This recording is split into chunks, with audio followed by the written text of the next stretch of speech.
and welcome to World Insight with me, Tian, coming to you from Beijing on CGTN. Coming up on today's program, this could be a revolutionary era that would change our lives in every aspect. Those are the words from Dr. John Hopcroft. I speak with the Turing Award winner about those changes, particularly regarding AI. And the rollout of the 4th World Internet Conference in Wuzhen, China will sure create a buzz on digital economy, especially on artificial intelligence. We're going to have a strong panel to debate about its pros and cons.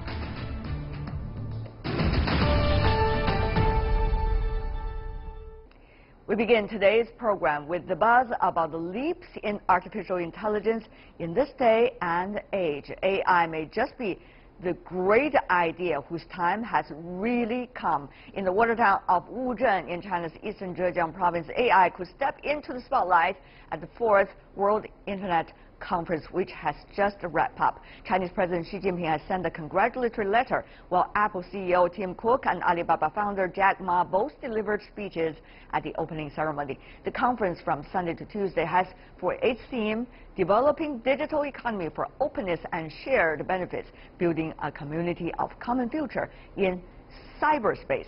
Some 1,500 guests, including the heads of the international organizations, internet leaders, and scholars, are all attending. Algorithm is one of the major driving forces of AI, and today I spoke with Turing Prize winner, world-renowned algorithm scientist, Dr. John Hopcroft. Hopcroft's research centers on the theoretical aspect of computing, especially the analysis of algorithms, automata theory, and also graph algorithms.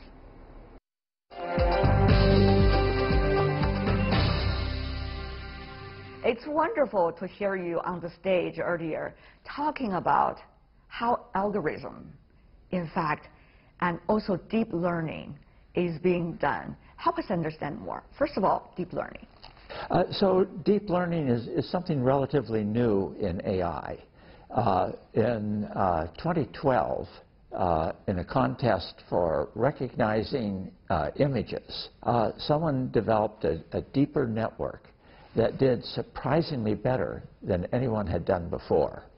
And this, a large number of people then started using this network in various application areas, and it worked. But the interesting thing is nobody really understands why. Still today? Till today, they still don't. It's a major area of research. How did they try to learn from each players of the whole system? Oh, so what you do, there are things called weights, which can be adjusted. And you create an error function, and you try to reduce that error to 0 by changing these knobs. And there are millions of these knobs. And as you get the error function down, the network works better. But the real thing that's important is they can train it to be perfect on the training data. But then, how well is it going to generalize and work on real data? We don't know. We don't know, but it seems to do very well. What do you mean by seems to do very well? What are some of the case studies that is really showing and demonstrating this is working? Well, one is this contest where they tried to see how well they could classify images, whether it was a cat, a dog, a house, a tree, whatever it is. And up until this particular network called AlexNet, the best they could do was an error rate of 25%. But AlexNet dropped it to 15%. And 2 years later, GoogleNet dropped it further, and then another network called ResNet dropped it further. Drop further and further. What does that mean? That means they got the error rate down to about 3.5%. And the error rate would mean? Oh, if you looked at 100 images, 3 or 4 of them might be misclassified. Oh, interesting. And you were talking about one of your students the other day who are coming from China and went to Cornell University for the very first time. Look at the beautiful campus and think about China's watercolor painting and try to use this technology and eventually create a Chinese university in the Cornell format. Right. So help us understand how that works and how is this demonstrating things are actually getting very much to the general public, including, the freshman of your student. Yeah, well, what I should mention is we showed him some work that we had done where we took one of our former presidents and changed to what he would look like if he was 20 years older. I'm not sure whether that president would be very happy about that. But when you put an image in, you can look at the output of certain gates and call this the content of the image. And you can look at other gates and calculate a mathematical function of them and call that the style of the image. And you can recreate something from a content and a style. Mm-hmm. And that's what this student did. So what he did is quite an amazing picture. Yes. Did you like it? Oh, yes. And he was only a junior. He had just finished his junior year. That's impressive, isn't it? Yeah. But having said that, though, despite of all these talks of AI, fascination of it, people do see there's probably still limits of this round of AI technology development. Right. And also its applications. What do you make of this round compared to the previous ones? Oh, today, given the computing power, we can train these networks. That could not have been done 10 years ago. So there have been changes in the technology and also people's understanding. And now we can actually automate tasks which people say are intellectual. But I should point out that what it really is it's pattern recognition. And if I show you an object of the same category of objects I've shown you before, but it doesn't look anything like the ones I showed you before, the deep learning will not recognize it, whereas a human would. See, when a human looks at something, they think of what the function of the object is, lots of various deeper things about it than its shape. That's right. And we do not know how to do that. You were, kids when they're growing up, when we grow up, even in the first few years, we learn a lot. Oh, yes. Human beings' brain work like a miracle. Right. How much of it have we figured out through AI? Oh, there's very little connection between the brain and the AI. But you do bring up a topic which is very interesting to me, and that is how a child develops. Because it turns out when a child is born, the neurons are present, but not the wiring. I see. And that wiring gets formed over maybe 20 years, but most of it in the first 2 years. And that suggests to me that how a child is going to develop really depends on the environment in those first 2 years. And I'm currently, that's my other area that I have two areas that I'm really interested in. That's one, because some of the research suggests that if you can stabilize the environment for a child in the first 2 years, you will get an actual return on your investment for doing it. The early childhood education, that has been the hot topic for this world recently. Right. When it comes to education. Having said that, though, how would you compare this stage of AI development with the previous periods? Is there some lessons and experience that we could draw from earlier times that would help us understand, how limited we are, even for this time, and how much and where would be our direction? Oh, the change has been so significant. We would not have self-driving vehicles prior to this. Not at all? Probably not.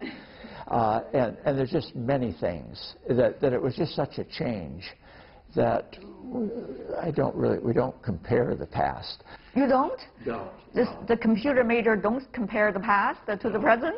No, there are things that we learned in the past as about learning, and some of them we're trying to carry over, and we still teach. Well, why, when you learn something, why does it generalize? Suppose I was trying to sort emails into spam and not spam, and I trained a network. Why would I expect it to do well on other data?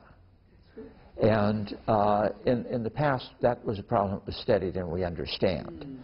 So there's some little things that we understand. But this revolution, this is so new that we don't really know what's happening. I guess for many, this is a great business opportunity. This is very trendy. This is something fascinating. But for you as a computer scientist, as a faculty, this is something much more than that. Oh, but it's also very exciting. The people in companies are applying deep learning to projects, and they're very successful. It just works for them. In academia, we're wondering, why does it work for them? And this makes a very exciting area for PhD students to do research. Dr. Hopcroft, what is likely to be the factors that's likely to drive AI development for the future? Yeah. And as a result, where would the place, the areas that is likely to prosper? Would you help us to understand better? That's a really good question, but it's one that we really don't know. I've got to tell you that the world is changing at a rate that I can't really grasp what the future is going to be. I mean, I think some of the key questions to ask are... What are the key questions? One of them would be, what percentage of the population is going to be needed to produce all the goods and services we need? And a lot of people conjecture it's going to be less than 25%. And if that's true, how are nations going to make sure that everybody has a standard of living? I love that question. Yeah. What about the next one? Well, the other thing is, even if you're paying people, you don't want 75% of your population sitting around doing nothing. So how do you engage them in meaningful activity?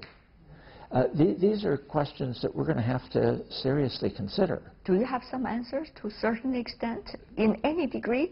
Not really. I'm one of the few people who is a little bit nervous, because another thing is, what nations are going to be able to survive in the information age? And a lot of people say that only China and the United States have enough of an investment that the payoff is going to come. I mean, consider... Why China and the United States? Well, it's because they have such an investment in data, in computers, in the internet. And the market size? Yeah. But imagine a developing country. In the past, there was the possibility that they could start creating manufacturing, which is more and more sophisticated. But they don't have the ability to even start in this area. Right. And so one of the major questions is, how is China and the United States going to help these countries? You've been active in the Science Society in the United States. When you were young, you got a phone call from the American president saying, would you like to come on our science board? Right. And you did. And later, you have also moved to developing countries, even in China. So where are the talents? What are some of the most important factors that's likely to driving our change for the future when it comes to quality of talents? I'm glad you asked that question. All right, go ahead. I think talent is uniformly distributed over the world, but opportunity is not. Because China has either 1/4 or 1/5 of the world's talent. But the educational system does not give them the same opportunity that, say, a child born in the United States has. And that's one of the reasons I come to China. When I was young, I wanted to build my professional reputation. But after a while, what you want to do changes. And I would like to do something which would have a significant impact on a large number of people, millions of people. And the opportunity in China is a once-in-a-lifetime opportunity. So the talents, as you just said, it seems, is not attracted by money. Right. But rather by where the challenges are. Right. So that they could solve those challenges right. and eventually get somewhere much higher. Right. Beautifully said. Yeah, I mean, that's the reason I came to China, was because of the opportunity. Can you name some of the areas about the educational system that is urgently, according to you, improved, needs to be? Oh, actually, people in China like objective measures. And university presidents have 5-year terms. They're government employees, and they want to get a better job when their term ends. And so what they do is they put pressure on faculty to raise research money and publish papers. So they can say, look, I increased research funding at the institution by 10%. So the number of papers should never be able to be the only barometer to judge. What are the other areas? Well, I think two. One is excellence in teaching, and the other is professional reputation as viewed by international experts. It's not the papers you publish, but it's what's in them that's important. When you talk to your students coming from China and all over the world, what are the visions you're trying to create for them, Professor Hopcroft? Well, the first thing I do is I tell them, if you get one life to live, you ought to enjoy every aspect of it. And so don't pick a job based on salary. That's a bad mistake. Because your job is going to be an enormous piece of your life. And you want that job to be something you really enjoy. So that's one of the messages. And the other, for those that are going to do research, I tell them, if you're going to do fundamental research, it's got to be research that you're excited about, not research that some senior faculty member tells you.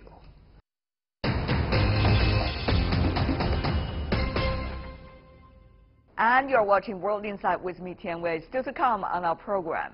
What's the buzz on the 4th World Internet Conference in Wuzhen? Will advances in artificial intelligence really likely have a revolutionary global impact? And in the near future, we're going to ask our panelists right after this break.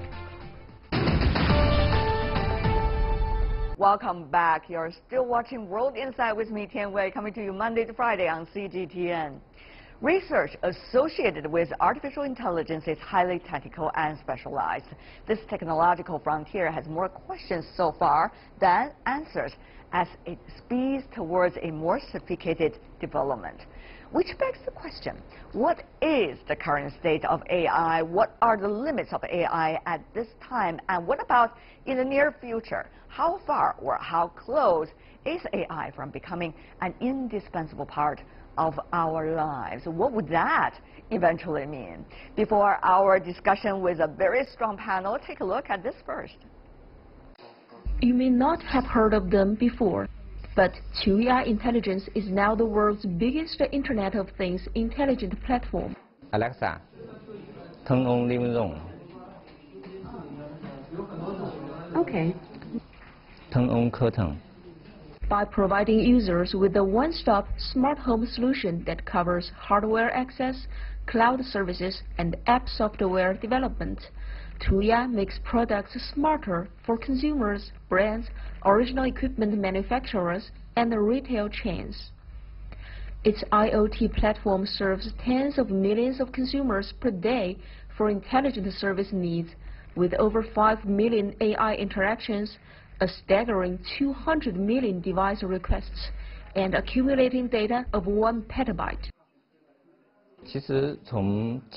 Technically speaking, the technology itself appeared 3 or even 5 years ago, but the ability to construct a platform is the key threshold, not merely the technology itself. The application has formed a closed loop of AI manufacturing in the smart home industry. We began to set up the platform 3 years ago. We work on the distribution of cloud accumulation, the realization of interaction between apps and AI in different scenarios, and the supply chain of intelligent modules. Now, more than 10,000 customers can have easy and inexpensive access to AI products. That's why our AI platform competes in the global market when the domestic market is still young. Having already entered 200 countries and regions including Japan, Southeast Asia, the United States, and Europe, this made-in-China AI technology and comprehensive platform is now eyeing the domestic market as its next target to boost AI application in Chinese homes. And I'm joined here in Beijing, first of all, by Dr. Yoav Shoham, who is a professor emeritus at the Stanford University Computer Science Department and AI Lab. Welcome, sir. Thank you. Also joining us, Dr. Zhang Hongjiang, former CEO of Kingsoft, venture partner of Source Code Capital. Welcome as well. Pleasure. Last but certainly not least, we have Dr. Wuzhen, who is Professor of Practice at Harvard University and also Executive Director of the Berkman Klein Center for Internet and Society. Welcome, sir. Pleasure to be here. I want to start conversation immediately. That is an important question. What do we need more? Policies to encourage AI to develop as technologies, or policy to make sure it would work within certain discipline? Yoav. There is ample incentives from government and industry to provide research. It should continue. And AI, like seatbelts in cars, does merit careful scrutiny of how to best use it. But we should do it with a very light touch. What is the light touch you're talking about? A light touch one is that would recognize how far we are from the potential of AI for all the recent successes. And if we're not careful, we'll create all kinds of roadblocks that will not allow us to pursue. We just launched something called the AI Index that tries to quantify a little bit, how much is happening and how good the progress. Can you use one sentence to describe it? It's an 80-page report. So it does quantify the up and to the right that we see.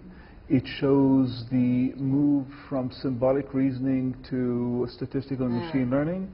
And it also shows the interplay between academia and business, who was the driver when, and it changes over time. Zhejiang, it sounds like Yoav is saying, wait a minute, we don't need that much discipline yet. We still need to find out what is going on right now. Do you think you agree with him? Yeah, from a research point of view, I actually want to go beyond what Yoav was saying. I don't think at this moment, in terms of research, technology research, we need to put any boundaries there, any restriction there. When it comes to applications, that's when we should start thinking about regulation. Tell us some of the examples. Well, when you walk on the street, if you see camera everywhere, you may be a little bit scared instead of feeling safe. So that's a boundary I think we need to pay attention to. So is my privacy got intruded? Or versus am I safe walking on the street? Whereas your position right now is extremely important. They seem to stand on different sides of the debate. So what about the golden middle way, or you have another proposal? I would add one more perspective. I would agree that we need both enabling policies and constraining policies, and it depends on the fences like that. And it depends on the context. So, for instance, for certain uses, let's take autonomous weapon systems. That may be an area where we have a shared interest as a society that we have constraining policies. But I think even more important than that is we need learning policies. The chances that we get the policies wrong today in a world where the technology is moving so fast and the world is changing so quickly is quite high. And so the big challenge is not only which sort of policy we need, but that policies may have to be adjusted constantly. You talk about atomic weapons. AI could be used in that way. And for now, there's no regulations against that. So Yoav, you're saying we don't need regulation about that. We don't need disciplines about that. This is not what I said. I did not say that we should take AI and make terrible uses of it. That would not be good. Well, it's true for every. You're not saying it, but people are doing whatever they want to do with that technology. There are, and I wish there were a lawyer in the room. That conversation will be much longer than this. No, we have one. But I think it's true that when technology changes, sometimes you need to interpret the laws and sometimes even create new laws because the previous didn't apply. So it's an opportunity to look carefully, but the general principles don't change, I don't think. But you know what? The laws usually cannot catch up with the realities. Laws only happen when the reality is already leading the way. So when you say the laws will be able to help us to protect us from any danger a new technology could create, it might not be the case. The lawyer in the room should know. Worse. The lawyer in the room would agree. But again, I think you're absolutely right. Of course, the technologies are not developing in a vacuum. There are existing legal norms that apply. But as you pointed out, the question is, can these rules, these old rules apply? Are they feasible when it comes to some of the new challenges, but also opportunities presented by the new technologies? And that's a hard question for the legal system, because you may have to deal with a paradigm shift. I give one example. In data protection law in Europe, there is now a new regulation in place that suggests that there is a right to explanation of automated decision-making systems, of algorithms, right? So someone has to explain what's happening in the black box when you're denied, when you applied for a credit with a bank and you don't know why as a customer.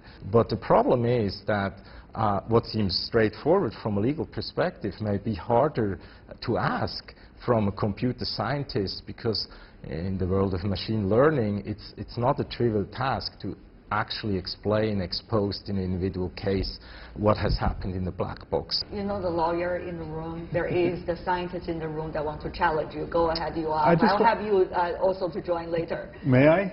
Sorry, go ahead. I just want to thank you for making my point. Here you have a law in Europe that applies, and without change, it applies also this new technology. Now, it places a burden on how to apply it, for sure, but the law didn't have to change for this. Thou shalt not kill. We're not tweaking thou shalt not kill. That will stay there. First of all, let me say it's heartening that my colleagues from computer science have so much trust in law, which I like to hear. I think the story is way more complicated than that, because it's a problem if actually what the legal paradigm is doesn't really match what the technical paradigm is. And let's say with the example of the self-driving car, to use the physical safety example, all the big companies around the world are listening to your arguments right now. So what, for instance, from a legal perspective is a fundamental paradigm shift is the question, what behavior do we expect from a vehicle or the driver that is now virtual, right? That decision is now put ex ante and put into the software of a car, while we cannot foresee what the actual situation will be, where a maneuver you have to turn right or left to avoid an accident. We basically make these decisions that the law traditionally makes after the events, before the events, because we have to tell the software engineer how to program the autonomous vehicle. That's a paradigm shift for us lawyers. Paradigm shift already happening. Lawyer says so. What about the scientist? I'm not a lawyer, but I'm a logician. I will claim that the principle hasn't changed. Even now, when there's an accident, you need to go do the forensic and assign blame and responsibility. Even when you plan the car, you need to anticipate that anti-lock brakes will function a certain way. Now you're absolutely right. Now we have much more, either to retrospective analysis or prospective planning, because we have this new artifact called software that behaves in very complicated ways. You're absolutely right that the implementation of the principle is very difficult, both after the fact and ex ante. I totally agree with you there. You know, we are not actually programming the cars how to drive. We are actually programming the algorithms that have learned to drive. So but very much like finally, you mentioned that key word, algorithm. People are saying those who design those algorithms are devils, especially journalists like us. You know, you have one algorithm today, you have another algorithm. Our report just disappear like that overnight. Oh, there are some very bad programmers, I have to concede. Not all programmers are good people, but the one that is sitting beside me certainly is on the very sunny side. I hope so. But look, all software is prone to misbehavior because it's such a difficult piece of an artifact. And so long before AI became the topic of the day, people spoke about verification of software. Certainly in mission critical, if you're going to fly an airplane and or a shuttle, and but even in tax, you know, there's nothing new. No, what is new is that the software now is much more complicated, and especially when we get to some forms of machine learning, where it's not only when you write the program, you have very little sense of what the program will do. And so that's where it calls for much more thinking of technologists and policymakers to get those algorithms to be more transparent, predictable, verifiable. When it comes to software, I think, Mr. Zhejiang, you better jump in. You're certainly an expert of it. Yeah, but I think what changed it from the past is that in the past everything is programmed. So if of course software may have bugs, so the bug can cause trouble. But today, there's not only bugs. It's that you program a learning scheme, but actually how it'll learn, what kind of data you fit into it, that could lead to different results, different behavior. So it's definitely more complicated.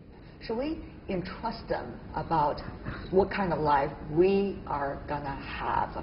The more we know, the more scared we got. We have to trust ourselves. So I came here by an airplane, so in a way I trust engineers already that they're doing a good job. But of course you made the point about the complexity, right? And I think that's a real question, because trust only works, as we know, if we have a baseline understanding what's happening in the relationship. So it's not that you trust if you have zero understanding or information about the system. You need a certain level of educational awareness, and I think that's the problem. Do we already feel comfortable that we have some sort of safeguards in place? I would say many people don't, or again, depending on context, may not have the same confidence. But I want to add another point that is perhaps creating some sort of uneasiness from a legal or policy perspective, which is an addition to the point of complexity. It's not only that the algorithms are getting more complex and, as you described it, also for even the experts, harder to foresee how the system will behave given the self-learning character. It's also, I think, that the relationship changes who has the agency, whether it's the machine or the human being, when it comes to connecting action to the results of what the system produces, right? And that shift in autonomy from the human being, it's a gradual shift, it's contextual, I understand, but the trend is it goes away from the human being towards the machine. There are already news suggesting that robots has to be responsible for their own behavior. Some suggest that that could be possible. Hongjiang, I don't know. What do you think about that possibility? At this moment, I don't think this is something we need to worry about. It's a long way to go before robots actually could take its own action. But by mistake, it could hit someone. When you said it's a long way to go, I noticed a little shrugging of shoulders from you. Obviously, there is something more that we need to know from you. I don't think that the trust hinges so strongly on understanding the goings-on. I don't think we're comfortable in airplanes because we understand the aerodynamics, or we trust the GPS because we understand the algorithm. It just works. Okay. And I think that when we see the technology works, we'll be happy to entrust it. Now, there will be a social thing that I don't know how it will play out. And what I mean by that is, again, we're going back to self-driving cars, just for example. Cars may be 10 times safer than myself, but the first time it crashes, I may lose all trust in it, even though it's not rational. And that I don't know exactly how it will play out. Interesting things you talk about, even about the cars. It's not the technology of the cars, of driving on the road that we worry about. It's about the personal data it is likely to collect. There's a lot of privacy issue involved. There's also a lot of concerns about how the technology will be used by those who have ill intentions against whether us or them. So that is the concern. I think issues of privacy, and both in terms of personal kind of privacy and concentration of power because of some corporations or countries hoarding the information, is a real concern. I don't think it's an AI concern. It's an information technology issue, and a very legitimate one. And it should work under the international system that we should create when it comes to even AI. AI is just another technology. I mean, I'm teaching privacy, so I don't want to give a lecture. I would agree on both aspects that you mentioned. One is the question of who's setting the rules internationally, as many of these technologies cross borders. It's a complicated story, particularly if you look at who has the power in developing these technologies. It's large global companies, and there has been a shift in rule-making away from the nation state towards the companies that bring us these wonderful technologies and the terms of services, how to use it and the like, right? So how do we deal with that on a global scale? But I also would argue that the privacy discussion goes beyond AI and is of course a complicated story. The only maybe wrinkle I may add is it's even worse because it's a paradoxical situation that in some instances we may actually want to have more flow of personal data. Sometimes we really depend that people are willing to share data. And so we have roadblocks in science. And how do we figure out where to open the floodgate and where to close it? Or maybe another way to think about it is, where do we put restrictions on certain usages and allow other types of uses of the same data? I think these are some real paradigm shifts also within data protection law. Zhejiang? Yeah, I think wherever there is a high concentration of data controlled by one entity, that's where we should pay attention to. We should put more restriction. On the other hand, the real key is in where you want to apply, how you want to apply those data. Right. Now, if it's healthcare data that applied share the data, across various countries, across various hospitals, humanity. But the reality is now you have, if you look at the data when you talk about sharing, there are a lot of national boundaries. And there are also company boundaries. They don't want to compete, their counterpart to compete against them, even within the country. So when we talk about AI and the development of AI, we know, and you know better than anybody else sitting in this room, that it really depends a lot of data sharing so that the deep learning process will continue. I think it's an important issue. I don't think it's the only issue. And I don't think that AI will forever be synonymous with learning based on big data. But yes, there's no question that that the issue of the availability of data and data sets, real-world data and training data for algorithms is an issue that I don't have a magic solution, but it's something we need to pay attention to. I know you are already thinking about this. So the thing is, who are the players to come up with some kind of mechanism to whether regulate or encourage or disencourage certain different kinds of practices worse? It's the unequal bargaining power. I mean, there are huge economic interests at stake. There are massive national security interests at stake. This technology is of use in military contexts too. And the gap between the rich and the poor, of course, the rich and the poor countries too. Absolutely, the losers and the winners. So there is a lot of power problems that are also bigger than AI, to be honest, but are of course accelerated in some sense. But to your point, I do think in a slightly idealistic way that we need to have multi-stakeholder dialogue, that we need to bring together governments and industries and have also a conversation about the values. As you said before, what do we hope to get out of this technology? And that requires time. And the biggest challenge is, as the technology, again, there are different viewpoints on that, but developing relatively quickly compared to the impact they have, we don't have the time for that dialogue, which needs to happen locally, nationally, but also globally. And so how do we find shortcuts for these value conversations that we need to have? We don't yet have an answer.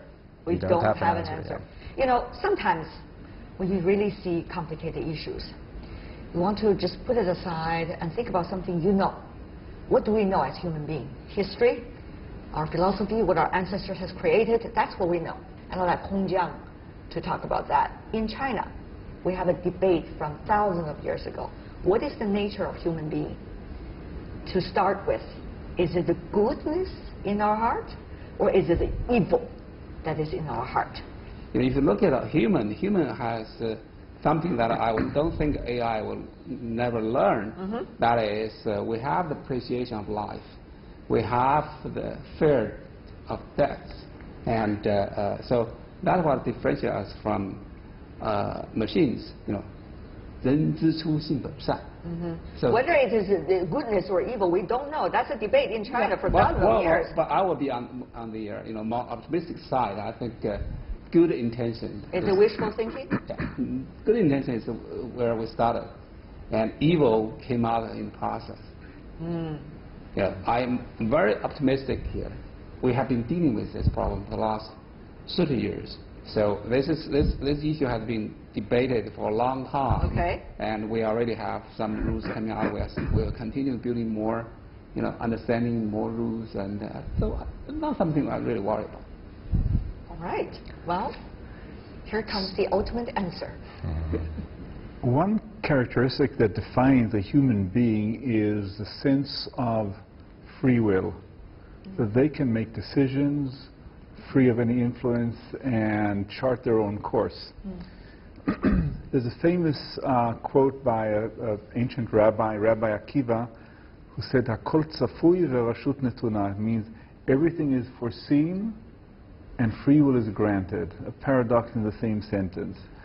Much later, recently, in the 20th century, Isaac Bashevis Singer, in his Nobel Prize speech, spoke about free will, and he says, we have to believe in free will. We have no choice,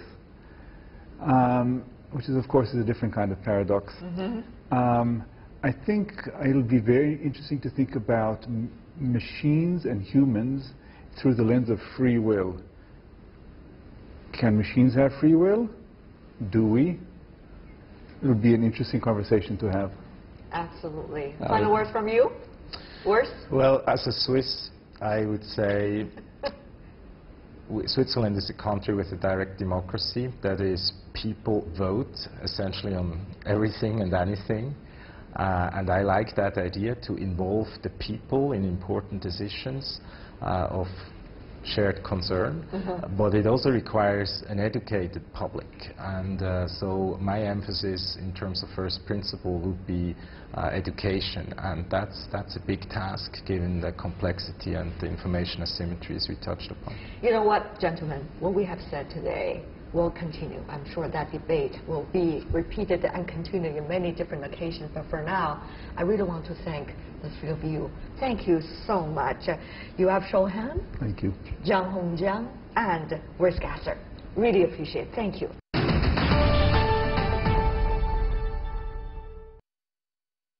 Very charismatic panel.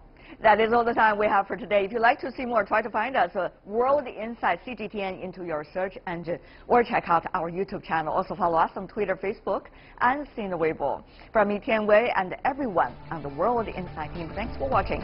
Tune in again next time for insights across China and around the world. Good night.